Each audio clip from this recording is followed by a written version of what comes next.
তখন আমরা যখন আন্দোলন করেছি 2-3-4 দিন পরে আন্দোলন করার পরে দলীয় সরকার তখন বলছে যে এরা জামাতের দোষ, জামাতের প্রোডাক্ট হবে। দীপুমণি, নভেল, এরা পরিষ্কার বলতো যে ইফতেতে মাসার আমাদের ডেভেলপ করে এখান থেকে জঙ্গি তৈরি হবে এবং জামাত তৈরি হবে। আমাদের দেশে যে বিদ্যমান আইন আছে, শ্রম আইন রয়েছে এবং যে প্রথা রয়েছে, সেই প্রথা অনুসারে কোন শ্রমিককে যে সুবিধা সে পায় সেই সুবিধাকে কার্টেল করা যায় না। রেল রেলের যে স্টাফরা তারা যে আজকে যে সুবিধাটি চাচ্ছে সেই সুবিধাটি এবং প্রকৃতপক্ষে আইনগতভাবে তাদের যে পাওনাটি রয়েছে এটি খুব বেশি পার্থক্য নেই। দেশের নিবন্ধনভুক্ত সব স্বতন্ত্র ইবতেদায়ী মাদ্রাসা জাতীয়করণ করার যে সিদ্ধান্ত নিয়েছে বলা হচ্ছে শিক্ষা মন্ত্রণালয়, আপনি সেখানে ছিলেন, সেই আলোচনায় আসলে আপনাদের সাথে কি বলা হলো, কি সিদ্ধান্ত জানানো হলো, কি প্রক্রিয়ায় এই কাজগুলো করা হবে এবং সরকারের পক্ষ থেকে কিভাবে কি ব্যবস্থা নিলে আপনারা মনে করেন যে বিষয়টি কার্যকর হবে? ধন্যবাদ আজকে সঞ্চালক মহোদয় আপনাকে এবং আমার আলোচক বৃন্দ সবাইকে আমার সালাম, আসসালাম আলাইকুম। আপনি জানেন যে আমাদের ইফতেতে মাদ্রাসা কিন্তু অনেকদিন আগে থেকে, অর্থাৎ পাকিস্তান পিরিয়ডের আগে হয়তো ছিল, এদের নাম ছিল আলাদা। তখন নাম ছিল ফোরকানিয়া অথবা মক্তব, এরকম নয় পরিচিত হতো। 1978 সনে মাদ্রাসা অর্ডিন্যান্স যখন দেয়, মানে সরকার করে 1978 সনে, সেই 78 সনের অর্ডিন্যান্সের 17(2)(b) ধারা মোতাবেক 1984 সন থেকে এই মাদ্রাসাগুলোর রেজিস্ট্রেশন দেওয়া ধরে। মক্তব বা ফোরকানি যে মাদ্রাসাগুলো, এটা মাদ্রাসা বোর্ডের নিয়ন্ত্রণে নিয়ে আসে, নাম দেয় স্বতন্ত্র ইফতেতে মাদ্রাসা। তো সে 1984 সন থেকে রেজিস্ট্রেশন দেওয়া শুরু হয়। তখন থেকে মাদ্রাসা ব্যাপক হারে মাদ্রাসা ছিল। এককালে মাদ্রাসা প্রায় 90 সাল পর্যন্ত আসার পরে, 90 দশকের পর্যন্ত মাদ্রাসা হয়েছিল 18,000-এর উপরে। কিন্তু এই মাদ্রাসাগুলো 18,000 উপরে মাদ্রাসা হয়, কিন্তু এর বেতন ভাতা হয় না। 1994 সনে যখন এই মাদ্রাসাগুলো মানে বেতন ভাতার জন্য তখন আন্দোলন করছে একটা সংগঠন, জমিয়তুল মাদ্রাসা, জমিয়তুল মাদ্রাসা। কিন্তু আমরা তখন, আমি শিক্ষক 94 সালে অবশ্য, তখন বেতন ভাতা আসেনি। 1994 সনে প্রাথমিক রাষ্ট্রের প্রাথমিক বিদ্যালয় এবং ইফতেতে মাদ্রাসা, এটা দুইটা একই পরিপত্রে 500 টাকা অনুদান শুরু হয়।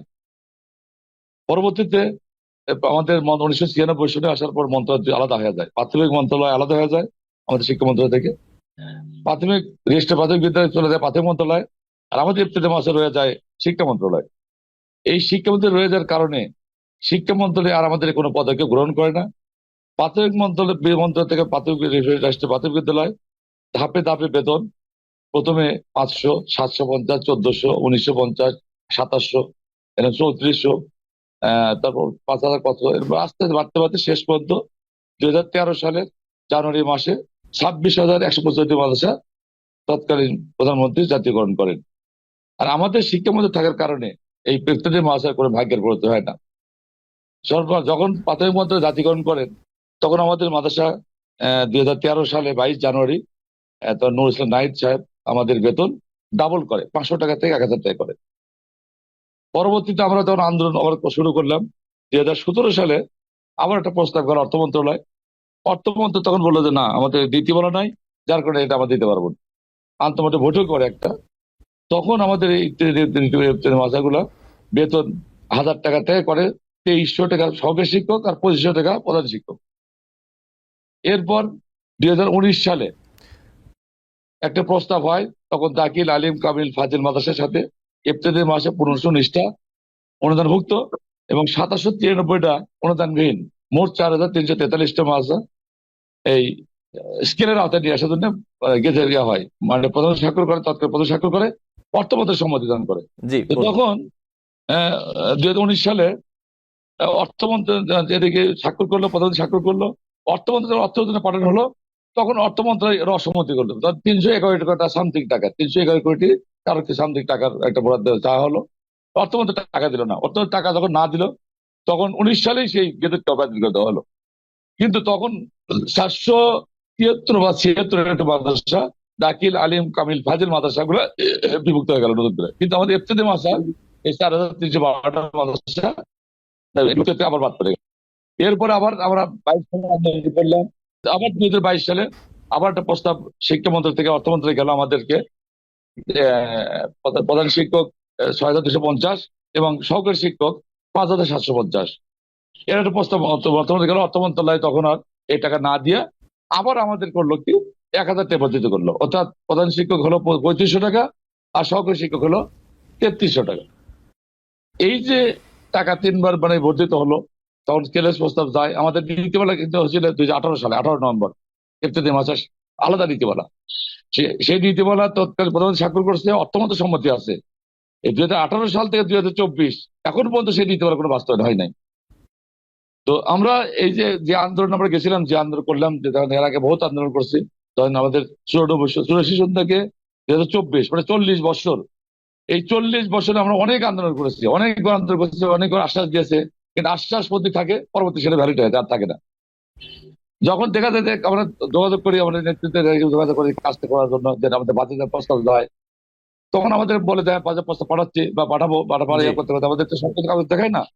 কিন্তু পরবর্তী দেখা যায় জুন মাস যখন আসে বা শিক্ষা অর্থমন্ত্রী যখন যায়, তখন মধ্যে আপনাকে বাজেট আসে নাই। জি শামসুল আলম, শিক্ষামন্ত্রী জি শামসুল জি, আলম, আমি আবার আপনার কাছে আসবো। আমি যেটি আসলে আপনার কাছে মূলত জানতে চাচ্ছি, আজকে যে আপনারা আলোচনা করলেন, যে বৈঠক হলো, জি, এরপরে আপনাদের সরকার আশ্বস্ত করেছেন এবং আপনারা আশ্বস্ত হয়েছেন যে এইবার আপনাদের জি, যে দাবি দেওয়া চাওয়া পাওয়া সেটি নিশ্চয়ই পূরণ হবে।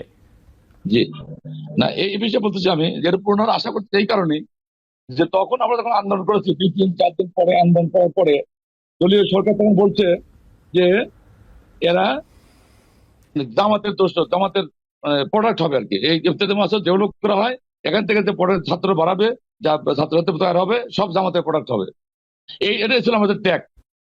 সব বিশেষ করে দীপুমণি, নওফেল, এরা পরিষ্কার বলতো যে ইফতেতে মাসা আমাদের ডেভেলপ করি, এখান থেকে জঙ্গি তৈরি হবে এবং জামাত তৈরি হবে।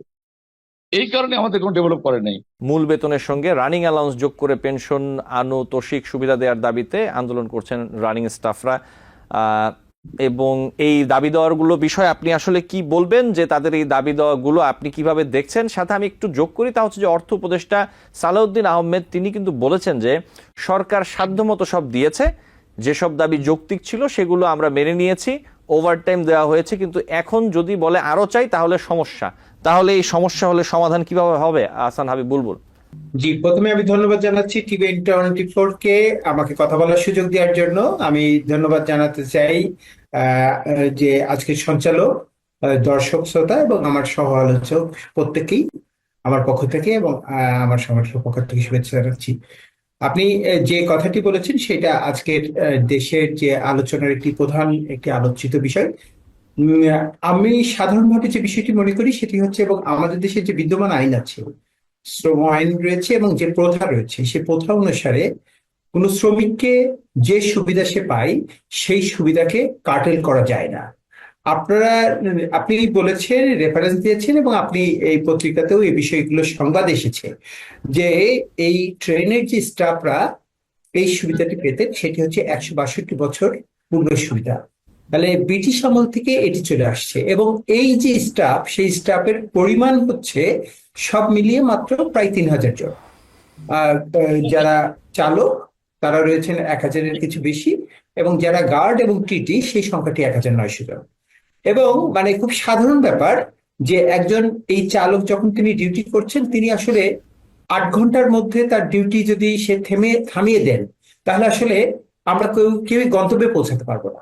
তাহলে আমাকে গন্তব্যে পৌঁছানোর জন্যই তিনি যে সার্ভিসটা দিচ্ছেন সেই সার্ভিসের কম্পেনসেশনটাই আমাকে দিতে হবে। সাধারণ অবস্থাতে এই যারা এই চালক হিসেবে কাজ করছেন, রানিং স্টাফ হিসেবে কাজ করছেন, তারা প্রত্যেকেই মানুষ। কিন্তু তাহলে তারা মানুষ হিসাবে সে যে দায়িত্বটি নিচ্ছেন, তার ব্যক্তি জীবন এবং তার যে শারীরিক অবস্থান, এই দুইটির উপরেই তিনি কিন্তু চাপ নিচ্ছেন। তাহলে এই যে চাপ, সেই চাপের জন্য কিন্তু তাকে ক্ষতিপূরণ দিতে হবে। তো সাধারণ অবস্থাতেই কিন্তু আমাদের যে শ্রম আইনের যে বিষয়টি আছে সেটা হচ্ছে 8 ঘন্টার পরবর্তীতে কাজ করলে তার যে মূল বেতন তার দ্বিগুণ হারে মজুরি দিতে হবে। এরপরেও যদি তাকে নাইট কাজ করতে হয়, তাহলে সেই নাইটের জন্য কিন্তু প্রত্যেকটি ক্ষেত্রে একটা আলাদা অ্যালাউন্স রয়েছে, যেটি ওভারটাইমের সাথে অ্যাড করতে হয়। তাহলে এই বিষয়টি রেলের যে স্টাফরা তারা যে আজকে যে সুবিধাটি চাচ্ছে, সেই সুবিধাটি এবং প্রকৃতপক্ষে আইনগতভাবে তাদের যে পাওনাটি রয়েছে, এটি খুব বেশি পার্থক্য নেই। একটি বিষয় রয়েছে, সেটি হচ্ছে যে তারা বলছেন যে পেনশনের পরেও তাদের এই যে বাড়তি যে বেতনটি পান, তারা যে কাজ করেন সেই কাজের একই হারে সেখানেও আনুতোষিকটা তাদেরকে দিতে হবে। তো সেক্ষেত্রেও কিন্তু ব্রিটিশ আমলেও কিন্তু সেখানে তাদেরকে 75% সেই আনুতোষিকের যে দাবিটি সেটি সেখানে ছিল। আমরা বিগত সরকারের শাসনামলে, যেটাকে আমরা ফ্যাসিস্ট সরকারের কথা বলছি, যাদের বৈষম্যের প্রেক্ষাপটেই এই গণ অভ্যুত্থান সংগঠিত হলো, আমরা দেখেছি যে আসলে প্রত্যেক ক্ষেত্রেই তারা একটা সিন্ডিকেটেড তার অংশ হিসাবে সরকার ভূমিকা পালন করেছে এবং সাধারণ মানুষকে বঞ্চিত করে তাদের স্বার্থ রক্ষা করেছে। স্বাভাবিকভাবেই ট্রেন, এই যে অবস্থানটি, এটি স্বাধীনতা যুদ্ধের পরবর্তী বা ব্রিটিশ আমল থেকে এই যে ট্রেনের যে পরিবহন লাইনটি ছিল, সেই অবস্থানটা কিন্তু আমাদের দেশ স্বাধীন হওয়ার পরে এটা আরো প্রসারিত হওয়ার কথা ছিল। আমাদের দেশের প্রকৃতপক্ষে জলপথ এবং রেলপথ এটি আসলে সাশ্রয়ী মাধ্যম হতে পারত, কিন্তু আমরা দেখেছি যে সেখানে কিন্তু সেই পথ সংকুচিত হয়েছে, সেখানে রেলের যে জনবল, সেই জনবল কমে এসেছে। আবার বিপরীতে আমরা এটাও দেখেছি যে রেলে কিন্তু বড় বড় প্রকল্প নেওয়া হয়েছে, কিন্তু সেই প্রকল্পটি কোথায় নেওয়া হয়েছে? প্রকৃতপক্ষে কি রেলের উন্নয়নের জন্য? প্রকৃতপক্ষে রেলের উন্নয়ন হলে তার জন্য কিন্তু আগে ইঞ্জিন লাগবে, তার যে অন্যান্য যে অবকাঠামোগুলো রয়েছে, তার যাত্রাপথের যে নিরাপত্তার অবস্থার বিষয়গুলি রয়েছে, সেগুলোর জন্য যে পরিকল্পনা, আমরা সেই পরিকল্পিত উন্নয়নের পরিবর্তে আমরা প্রকল্প দেখেছি লুটপাটের প্রকল্প। ফলশ্রুতিতে সেই কারণেই কিন্তু আমরা আবার এটিও দেখেছি যে রেলের উপরে লোকসানের যে দায়, সেটিকেও চাপানো হচ্ছে।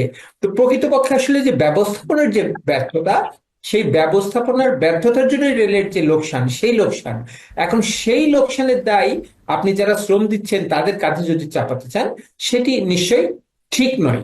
আবার আমরা যদি বলি যে তারা যে ধর্মঘট করলো, নিশ্চয়ই যারা যাত্রী তাদের জন্য অবশ্যই তো সেটি কষ্টের। আমরা সেই যাত্রীদের প্রতি সহনশীলতা, সহমর্মিতা প্রকাশ করেই আমরা যদি এটি বলতে চাই, তারা কিন্তু আলটিমেটাম দিয়েছে। তারা 7 দিনের কথাটি বলছি, এটি কিন্তু প্রথম 7 দিন না, তারা 94টি চিঠি দিয়েছে রেলওয়ে মন্ত্রণালয়কে।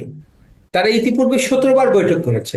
তাহলে 17 বার বৈঠক, 94টি চিঠি দেওয়ার পরেও যদি সুরাহা না হয়, তাহলে স্বাভাবিকভাবেই তারা তাদের নিরাপত্তার জন্য তাদের যে কর্মসূচি, সেই কর্মসূচির কথাটি ভাবতে পারে। হাবিবুল জি, আমি আপনার কাছে আবারও লাস্ট একটি কথা বলে এই পর্ব শেষ করছি।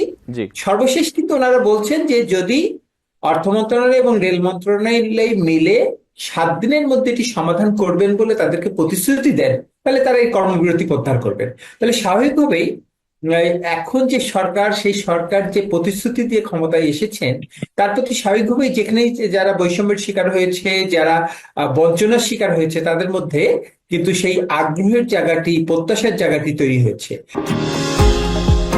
নিউ ইয়র্ক থেকে সম্প্রচারিত TVN 24 টেলিভিশন বিশ্বজুড়ে বাঙালির কণ্ঠস্বর।